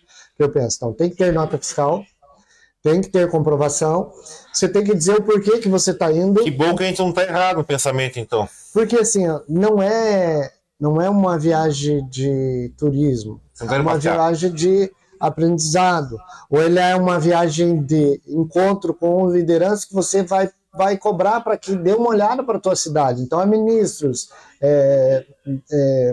secretários e tudo mais, deputados que vão interceder pela cidade. Então, isso tudo tem que estar escrito, né? Eu cheguei a sugerir para o presidente da casa lá, Prego, numa das conversas que a gente foi ter, e aliás, quero que agradecer ao Wagner que me recebeu, toda vez que eu fui, se dispôs a me atender, inclusive em meio de sessão saiu para me atender, sempre me atendeu muito bem. Eu propus assim que talvez fosse hora de colocar lá um calendário de viagem. Uhum. Por exemplo, nós temos 10 meses, né, porque tem, com esse fevereiro, são 10 meses de trabalho. Que os vereadores todos pudessem viajar. Todos podem viajar. Mas não precisa ir 5 para o mesmo lugar. Porque vai 5 vereadores para o mesmo evento para trazer a mesma informação para a cidade. Vamos supor, tem lá 5 colegas teus que foram para Foz do Iguaçu. Tá, mas não é o mesmo evento. Ele não é vereador da cidade. Então ele vai trazer aquela informação para todos os seus pares para isso virar algo fundamental para o município. Não, vão 5 viajar. Então, sabe, faz um rodízio, um calendário de viagem, todos podem viajar, mas talvez o mais importante, Prego, foi assim, como está num tamanho tão grande de cidade, que eu comentei isso foi com, não sei se foi com o Gaúcho ou se foi com o Douglas Colombo, na última entrevista, que Colombo é uma cidade que as pessoas se iludem, né? O vereador, você é vereador, vai ser... o salário do vereador. Aí o que acontece? Aí o vereador recebe seu salário de... Seu subsídio, na verdade, seu subsídio. E o subsídio dele, além do desconto que a gente for natureza, o celular dele é ele que paga, né? Porque ele que paga. O combustível do carro dele é ele que paga. Ele não tem vale paletó, ele não tem ajuda de gabinete. Não existe isso em Colombo. Sim. Não tem hora de se reestruturar. Eu falei pro Lar que a Câmara Municipal que está hoje é a Câmara que eu perguntava com o Luri. Sim. Com o Mário Camargo. Não mudou nada aquela estrutura, é a mesma coisa. Mudou, claro, né? A questão de estética, mudou, mas a estrutura da Câmara em si é a mesma. Né? Então ela está ultrapassada. Você vai começar a estudar, talvez, em vez de ficar liberando cheque de diária, para colocar essa suspeita, desconfiança X, o vereador teria uma verba de gabinete e desta verba dele mesmo ele usaria para sua viagem. Por exemplo, em vez de você ter lá todo mês pegar o cheque, é como se fosse um cheque em branco, sabe? Eu não cobro nada, pega o cheque e viaja, não tem que provar. É que eu vejo assim, eu vejo sobre o potencial da viagem. A necessidade dela tem que viajar. Isso. Eu perguntei isso no pedido. Qual é a necessidade dessa viagem? Isso que eu pondero sempre. Preciso ir? É preciso ou não? Então, se é preciso, o que vai ser feito? Porque assim, não é porque tem um evento que a gente deva ir. Isso é um ponto de vista, né? Porque senão vira um debate turístico mesmo. Eu não acho que é isso. A legislação ela vai garantir ao vereador, ao prefeito e secretários da diária para que ele tenha condições de ir, né? E faça ações que vai voltar a um serviço público aqui para o nosso município. Não é apenas para estudo. Sim. Né? Para resolver determinadas necessidades. Então, assim, se você vai especificamente para resolver essas necessidades, não tem por que não prestar conta. Exato. Ponto. Até porque, né, Prego, o centro do poder é onde? Agora, quando você fala da verba de gabinete, eu acho assim, primeiro que nós temos que qualificar o trabalho do vereador. Hoje ainda nós temos um trabalho de vereador muito como um zelador da cidade. Aham. Né? E daí deixa um pouco de lado a questão documental, a fiscalização, que eu acho, na minha opinião, mais importante. Que é o papel principal do vereador. A gente tem que fiscalizar, tem que ir atrás, tem que ver se consegue documentos, inclusive fazer denúncias. Eu estou te ouvindo, mas eu vou ver as perguntas que dá. Não, fica à vontade. Então, assim, esse é o papel crucial do vereador. Então, diante desse papel crucial, nós temos que melhorar os mandatos de vereador. Não é apenas acompanhar as obras que estão sendo executadas pela prefeitura. Sim. Então, nós precisamos ponderar isso.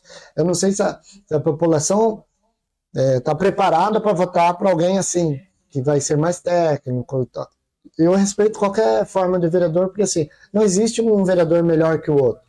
Nem de situação, nem de uma posição. Sim. O que vai provar isso é o trabalho do dia a dia dessa pessoa. Então, assim, eu não julgo lado A, lado B. Pela capa.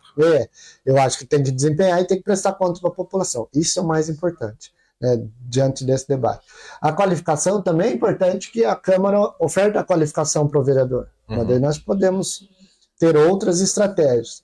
Mas esse é um pensamento meu. Tem vereadores que preferem viajar e tudo mais. Não tem eu problema. só fico triste. Eu nem faço julgamento, eu só digo de opinião. Não, eu te entendo e respeito o teu ponto de vista. E foi importante a fala, porque o nosso apontamento não estava errado. Nós entendemos como cidadão colombense. Claro. Né? Eu só queria de verdade que esses que viajaram tanto tivessem andado tanto pelo município quanto viajaram. Porque tem vereador que não conhece de verdade a área rural. Onde eu tenho moradores que não têm linha de ônibus, para ter uma ideia. Que precisam vir do Varanal, do Boixininga, de a pé implorar carona. Sim. Sabe? Então é isso que que não é que me revolta, mas realmente me dá pânico de saber que tem vereador indo viajar com cheque em branco, porque não vai prestar conta aqui, não precisa prestar conta. E alguns, como eu falei para você, temos lá pro promotor, que realmente não foram viajar, mas o certificado provou que ele foi. Aí não me pergunte como, porque isso que tem que explicar é o vereador, não sou eu. O Ministério Público vai perguntar sobre isso. Então eu fico pensando o seguinte: que bom se os vereadores andassem mais pela cidade. Sim. Que bom se os vereadores ouvissem mais as pessoas. Né? Talvez tivesse uma cidade melhor. Porque, como você disse agora há pouco, né, a gente é cobrado. A gente que é da imprensa, Prego, é tão cobrado quanto vocês que são vereadores lá. Claro. E feliz é o vereador, no teu caso, que se aceita um convite como o meu, ou que ouve nossas denúncias, mas não leva para o lado pessoal. Ele leva para o lado, não, deixa eu dar uma olhada. Isso eu vou ver. A gente falou muito da região do Boixininga, onde ficou as crianças sem ir para a escola. E ali tem um debate complicado. Por causa da Tamandaré, Colombo e tal. Até porque Boixininga é uma coisa e Boixininga é outra. O pessoal sabe essa. Então a gente entende que isso foi complicado. Eu até vi você, mudando um pouco de assunto, eu vi até acompanhando aqui uma pergunta, uma questão a ver sobre por que o Comesp vai para Miranda Tamandaré. Isso. O que eu posso dizer sobre isso? Não vai para Tamandaré. Na verdade, ele está instalado aqui em Colombo. E foi dividido em duas unidades. Né? Isso que nós temos aqui agora. Eu vou até levantar se existe essa possibilidade de ir para outro município. Mas não é isso que eu vou te explicar porque isso eu fui ler, de verdade. Porque chegou para mim também a denúncia. Aí você confere a documentação oficial, eu vou pelo que eu li da imprensa e pelo que eu recebi. Imprensa que eu digo, imprensa oficial. Não é, sabe? Não, é oficial. O município de Tamandaré quando o Colombo não apresentou a proposta do terreno para se construir o Comesp, que tinha que construir uma estrutura maior. O município de Colombo teve a questão da pandemia, depois teve a troca de gestão, o município de Colombo perdeu o prazo e não entregou o terreno para se construir a sede do Comesp. Tanto que Tamandaré está construindo, se for lá você vai ver, é fantástico o Comesp em Tamandaré. Então, o Comesp em si, a estrutura dele em si, toda essa, né, essas especialidades que tem em saúde hoje, vai estar em Tamandaré. Colombo ainda está com ele, por quê? Porque estava ali onde foi a UPA do Osasco, foi reaberta agora, e aí foi colocado acho, um pouco no Maracanã, um pouco no Guarituba, se não me engano. Na Genésio Moreschi foi dividido. Na Rua dos Eucaliptos. Então, mas a verdade, igual eu falo assim, eu prezo pela verdade. Claro. A verdade é que o Comesp realmente ele vai ser instalado em Almirante Tamandaré. Então, nós colombenses que precisarem dessa cidade, teremos que ir para Tamandaré, porque Colombo não vai ter a sede dele. Ele está com o Comesp, mas não vai ficar aqui. Sim. Essa é a verdade até da imprensa. Vou dar uma olhada nisso, e é importante a gente também questionar, inclusive, não é questionar, exigir, vamos dizer assim, que mantenha essas duas sedes aqui e que lá faça uma ampliação desse serviço. Exatamente. A população precisa, né? Então até vou dar uma olhada até para a gente poder fazer essa cobrança. Eu acho importante porque... Via Câmara, né? Imagine, né, eu ter que sair daqui, tudo bem, mas era tão longe, mas estava aqui, né? Eu preciso de um cardiologista, preciso de um oftalmologista, vou ali, resolvo ali, daí eu saio com o meu exame, saio com a minha guia, sai tudo resolvidinho. Aí o transtorno que eu sei que até lá, né? Prego, antes de entrar no assunto 2024, propriamente dito, faz um pouco da história do prego em Colombo, a tua história de vida, a tua história de trabalho, escola pública, como o prego chegou até a política, até a pré-campanha de agora. Depois vamos para a pré-campanha. Então, nós iniciamos esse debate com a Pastoral da Juventude lá atrás, né? A gente era de grupo de jovens da Igreja Católica e a gente tinha uma escola de formação que o nome era Lumen, que significa luz, né? E, então pensava o jovem, que é de 15 a 29 anos, de forma integral, né? Então vai lá, nós tínhamos uma etapa do quem sou eu, depois eu com o grupo, e assim foi indo até numa etapa que é a etapa de conscientização sociopolítica. Nessa etapa de conscientização sociopolítica, a própria formação ela leva você a ter um senso crítico de onde você mora. Então você começa a olhar de forma diferente. E nós ali tínhamos muito grupos de jovens, começamos a notar que não tinha espaço para a juventude. Uhum. E aí, de diversas formas, porque você não pode pensar o jovem como jovem, ele não tem um ginásio de esporte, não é isso. Ele tem que ter o acesso ao primeiro emprego, tem que ter acesso à saúde, ao esporte. Esporte, só precisa de esporte, não tem que ter uma estrutura social, uma estrutura econômica. Exato, precisa ter muita coisa. Então, diante disso, nós começamos a questionar. Inclusive a prefeitura da época questionando algumas questões e veio a conferência de juventude. Uhum. Então nós começamos a participar da conferência de juventude, que era lá em 2003, que o governo Lula chamava toda a juventude para pensar saídas para o país inteiro, então não era uma coisa só nossa. Então nós participamos ativamente disso. Sem pretensão nenhuma de estar vereador, nada, a gente queria questionar, a gente queria que as ações mudassem, que nós tivéssemos uma escola de qualidade, primeiro emprego, né? A questão do esporte também, mas não do futebol só, o esporte como um todo, o Sim. skate, o basquete, o vôlei, tudo, né? A capoeira e tudo mais, né? Então nós questionamos bastante isso. Diante disso, começou a vir esse debate, esses debates foram aquecendo. E a minha paróquia, a Paróquia Santa Terezinha, promoveu um curso de fé política. Então como que é?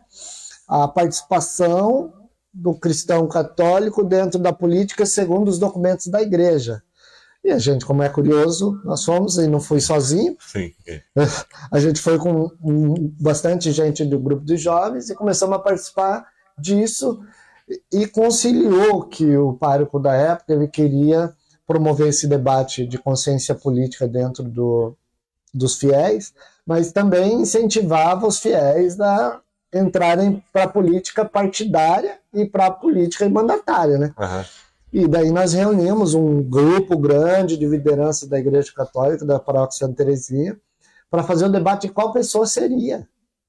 E eu jamais imaginei, né? Até porque eu falei, não, eu quero ajudar, né? Eu quero ajudar, quero dar ideias. A questão da juventude eu quero trazer para nós debatermos na pastoral. E bem no fim, para ser mais rápido, as lideranças da Igreja Católica observaram e junto ali com os grupos de jovens, optaram para que eu pudesse fazer essa representação. E aí, no primeiro momento, me chocou. Por quê? Porque gente que vem de uma cultura periférica, né, de família humilde, muito trabalhadora, mas humilde, a gente nunca imagina que um espaço como a Câmara seria um espaço para a gente. Eu sonhava em ser pacoteiro de um mercado famoso aí da nossa cidade. Para mim, aquilo é uma evolução, porque eu fazia o quê? Quando eu precisava de um dinheiro, eu ia carpir um lote, eu ia fazer um jardim, sim, carregar tijolo, porque na época tinha muita gente construindo. Então, eu queria um trabalho com carteira assinada, né? Então, esse era o meu sonho. Quando foi escolhido para fazer essa representação, me deu um choque.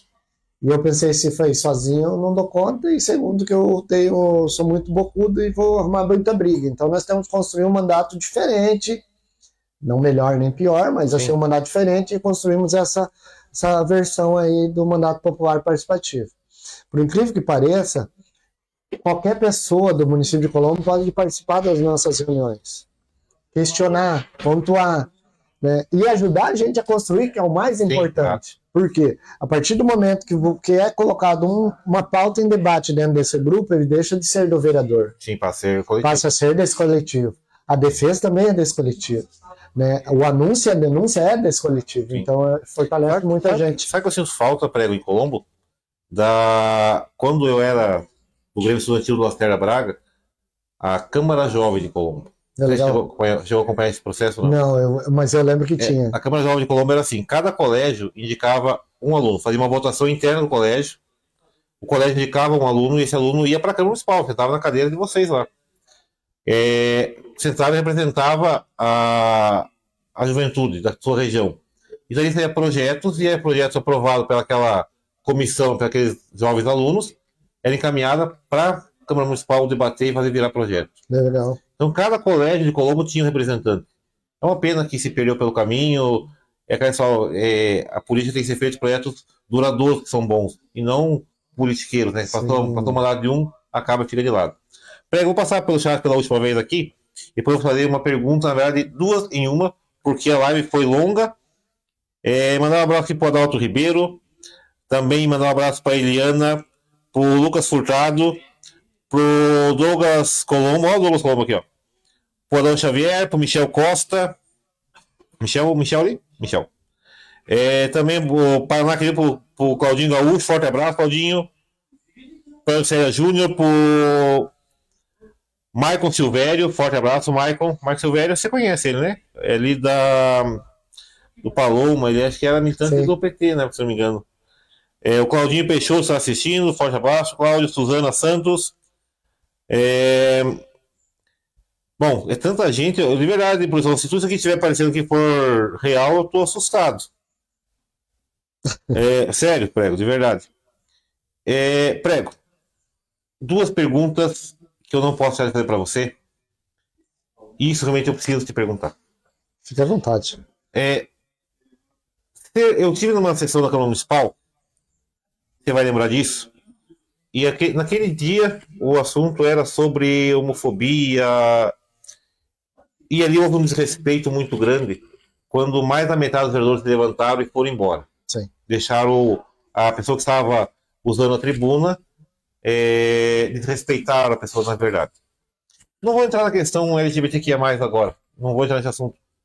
Mas ser vereador negro, a dificuldade é maior? É maior. O racismo está presente em todas as estruturas da sociedade. É vedado o racismo, então. E assim, a Câmara é um espaço de poder, onde negros que se afirmam como negros também sofrem racismo. E aqui eu não estou dizendo que é um racismo pessoal, estou dizendo um racismo estrutural que é presente na nossa sociedade, fruto de uma abolição que na prática não existiu, só marginalizou negros e negras, a sociedade sem nenhum direito, relegado à própria sorte. Uhum. Então toda a estrutura de poder tem o racismo presente, tem o machismo presente e tem o preconceito presente. Sim. Então, é mais difícil. Como diz assim, parafraseando a música dos Racionais, a minha mãe já dizia que eu tenho que provar 2 vezes mais. E isso é por ser negro. Então, quando eu entrei na Câmara em 2012, eu fiz um grande debate com um vereador antigo que lá estava, e ele olhou para mim e falou assim, nós vamos pôr você no seu lugar. Eu perguntei para ele qual era o meu lugar, se não era ali. Até porque você foi eleito, né? Então, assim, você nota essa situação. Quando você... Agora não, porque agora, né, a gente já está com uma caminhada longa, então as pessoas já sabem quem é, já ouviu falar, né? Então as pessoas se identificam, mas teve uma situação muito emblemática que entrou no meu gabinete uma senhora e eu disse assim, e a gente tem esse trato até hoje. Quem tiver ali no gabinete pode atender. A tomada de decisão de uma assessora é a tomada de decisão do vereador nesse mandato, porque Sim. Nós construímos coletivamente. Então todo mundo tem que cuidar com o que toma de decisão, Claro. Mas também tem que tomar decisão. Responde por ela, né? Responde por ela. E daí a mulher falou, eu queria falar com o vereador. E justamente era eu que estava à frente, então eu atendi. Eu falei, pode falar. Não, quero falar com o vereador. Daí ela olhou para mim e falou, eu quero falar com o vereador. Eu falei, sim, pode falar. Daí ela falou assim, o vereador não vem? Com todo respeito, eu queria falar com ele. E virou para o assessor, que era meu assessor na época, o Jaco Sofran, um grande amigo e grande militante, trabalha muito. E ele se incomodou, porque ele ficou perplexo com aquilo, e ele disse, não, eu não sou o vereador, quem é o vereador é ele. Daí chocou um pouco. Sim. A pessoa se chocou porque ela também não reconhecia na Câmara Municipal de Colombo uma pessoa negra que pudesse ser vereador. Então, assim, e nós não somos apenas um vereador negro, nós levamos a pauta, nós cobramos igualdade. Tem isso. Então, assim, e também não posso, Tony, aqui dizer assim, que eu combato o racismo sendo homofóbico, por exemplo, ou né, LGBTQIA mais fóbico. Então, o que acontece? As dores que uma pessoa tem por ser negra é a mesma dor que uma mulher transgênero vai sofrer de preconceito.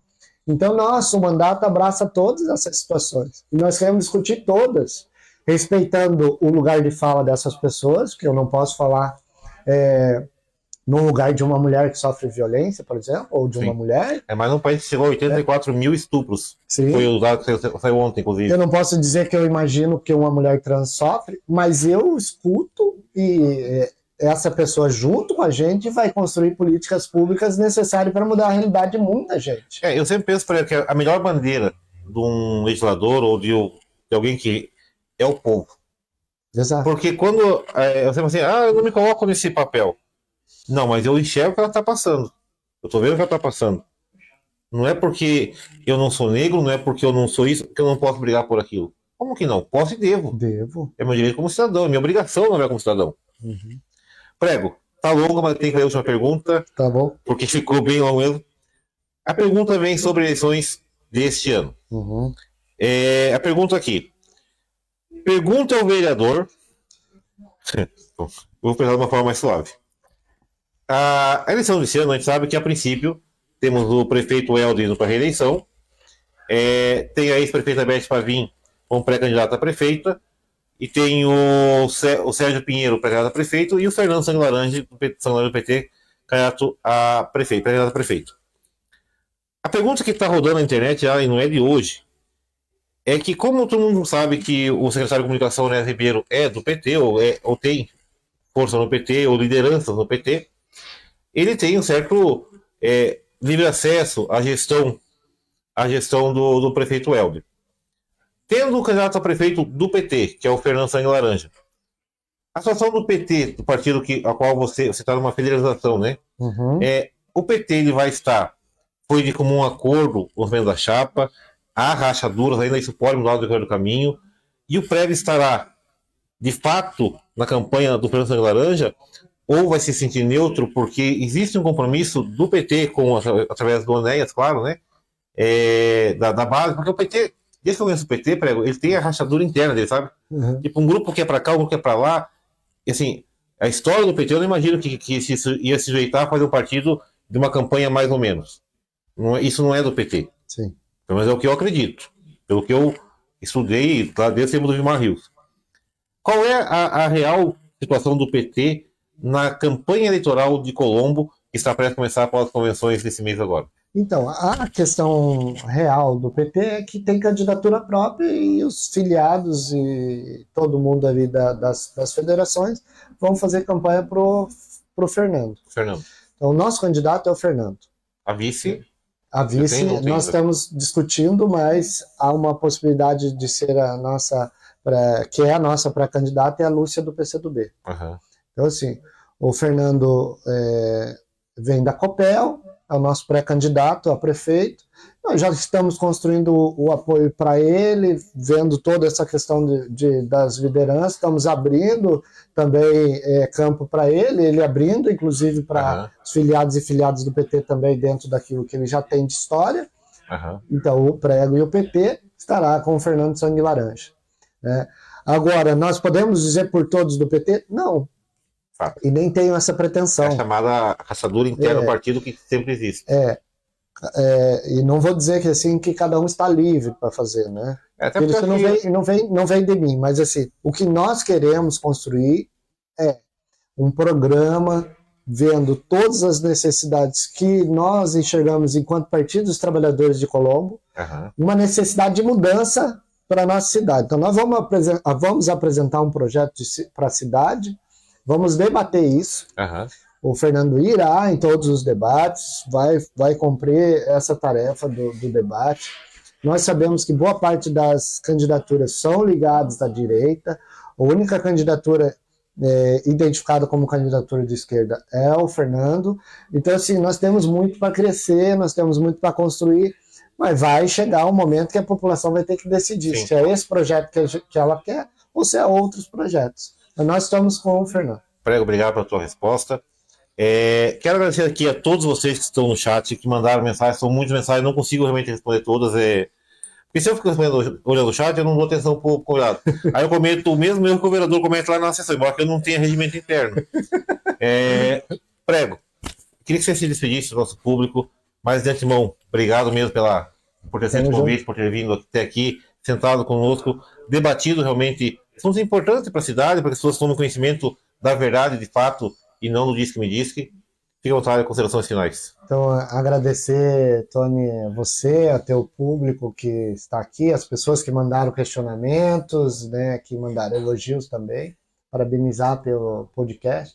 Muito importante que a gente tenha espaços de debate cada vez mais crescente na nossa cidade, para que a gente possa dizer para a população que nós estamos aqui, né, somos transparentes e buscamos participar de fato da política colombense.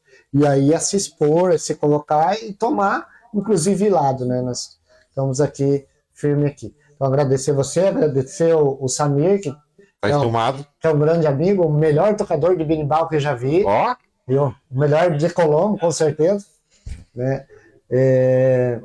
Agradecer vocês por essa oportunidade e dizer para a população que nós estamos abertos e que nós queremos também ser questionados de forma muito educada, mas para a população mesmo perguntar o que vocês estão fazendo lá. Né?